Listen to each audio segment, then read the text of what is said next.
রাজ্যের বিধানসভা ভোটের বছরে ভোট অন অ্যাকাউন্টস বাজেটে ঘোষণা মতো বাংলার শিক্ষিত অথচ বেকার ছেলেমেয়েদের প্রতি মাসে ১,৫০০ টাকা করে বেকার ভাতা পাওয়ার জন্য বাংলার যে যুবসাথী প্রকল্প চালু হতে চলেছে তার ফর্মটি গতকাল অনলাইনে প্রকাশিত হয়েছে, যেটি এখন অন স্ক্রিন দেখতে পাচ্ছেন। আজকের আপডেটের এই ভিডিওর মাধ্যমে আপনাদেরকে দেখানোর প্রচেষ্টা করেছি আপনি কোন কোন তথ্য লিখে এই ফর্মটি পূরণ করবেন তার সম্পূর্ণ পদ্ধতি। নমস্কার বন্ধু, আপনাদের সাথে আমি অনিমেষ। আপনারা এখন দেখছেন কুন্ডু টেলিকম ইউটিউব চ্যানেল। চলুন শুরু করা যাক আজকের আপডেটটি।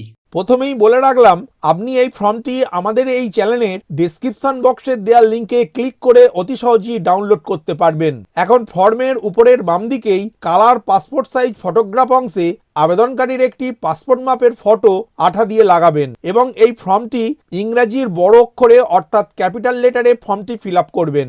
যেহেতু দুয়ারে সরকার শিবিরের মতো প্রত্যেক বিধানসভার বিডিওতে একটি শিবির আয়োজন করে এই ফর্মটি জমা নেওয়া হবে, তাই দুয়ারে সরকার রেজিস্ট্রেশন নাম্বারটি সেই ক্যাম্প থেকেই পাবেন। আধার নাম্বার অংশে আবেদনকারীর 12 সংখ্যার আধার নাম্বারটি লিখবেন। বেনিফিশিয়ারি নেম ঘরে আবেদনকারীর মাধ্যমিকের অ্যাডমিট কার্ড দেখে নামটি লিখবেন। মোবাইল নাম্বার ঘরে আবেদনকারীর ব্যাংক অ্যাকাউন্টের সাথে যুক্ত থাকা মোবাইল নাম্বারটি লিখবেন। ইমেল আইডি ঘরে আবেদনকারীর একটি ইমেল আইডি লিখবেন। এরপর আবেদনকারী পুরুষ হলে মেল লেখার আগের বক্সটিতে রাইট চিহ্ন দেবেন। আবেদনকারী মহিলা হলে ফিমেল লেখার বক্সটিতে রাইট চিহ্ন দেবেন এবং আবেদনকারী যদি তৃতীয় লিঙ্গের হয় তাহলে অদার্স লেখার আগের বক্সটিতে রাইট চিহ্ন দেবেন। ডেট অফ বার্থ ঘরে আবেদনকারীর মাধ্যমিকের অ্যাডমিট কার্ড দেখে জন্ম তারিখটি লিখবেন।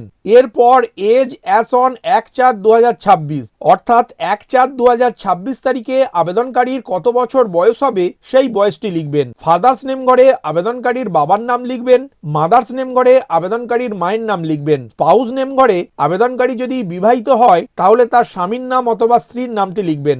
এরপরে আবেদনকারী যদি এসসি, এসটি বা ওবিসি হন তাহলে তার সার্টিফিকেট নাম্বারটি লিখবেন।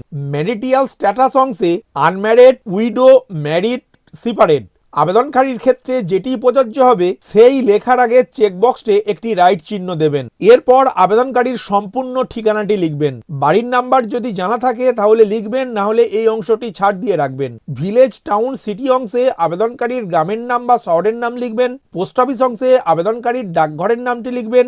জিপি অর ওয়ার্ড ঘরে আবেদনকারীর পঞ্চায়েতের নাম বা ওয়ার্ড নাম্বারটি লিখবেন। ব্লক, মিউনিসিপ্যালিটি বা কর্পোরেশন অংশে আবেদনকারীর ব্লকের নাম বা পৌরসভার নাম বা কর্পোরেশনের নামটি লিখবেন। পুলিশ স্টেশন অংশে আবেদনকারীর থানার নামটি লিখবেন।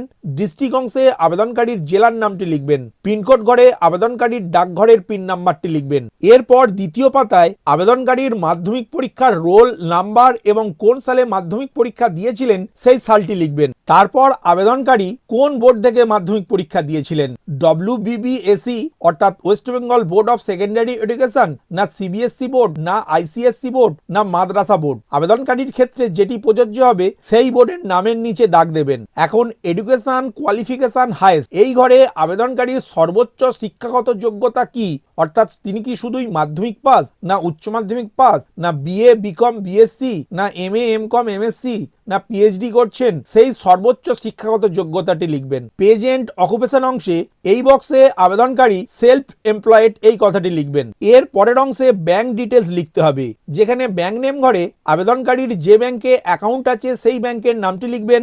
এরপর ব্যাংক ব্রাঞ্চ নেম ঘরে আবেদনকারীর ব্যাংকের শাখার নামটি লিখবেন। ব্যাংক অ্যাকাউন্ট নাম্বার ঘরে আবেদনকারীর ব্যাংকের অ্যাকাউন্ট নাম্বারটি লিখবেন। আইএফএসসি কোড ঘরে ওই ব্যাংকের আইএফএসসি কোডটি লিখবেন। এর পরের অংশে প্রত্যেক আবেদনকারী না লেখার পরের অংশে রাইট চিহ্ন দেবেন। এরপর লেখা রয়েছে আবেদনপত্রের সঙ্গে কোন কোন নথিপত্র জেরক্স করে এবং সেলফ অ্যাটাস্টেড করে জমা করতে হবে। 1.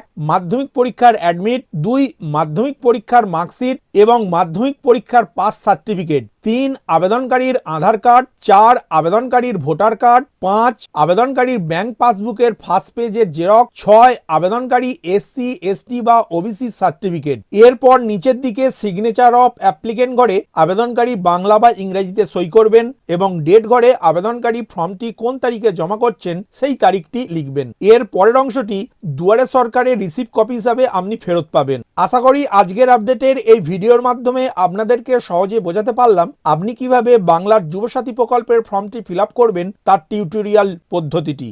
ভিডিওটি প্রথম থেকে শেষ পর্যন্ত দেখার জন্য ধন্যবাদ। এই ইনফরমেটিভ আজকের আপডেটটি আপনার বন্ধু ও পরিচিতদের জানাতে বেশি বেশি করে শেয়ার করবেন, আর অবশ্যই কমেন্ট করবেন ভিডিও সম্বন্ধে আপনার কোনো ডাউট বা জিজ্ঞাসা থাকলে, এবং আপনার কোনো মতামত জানাবেন। ভালো থাকবেন, সুস্থ থাকবেন।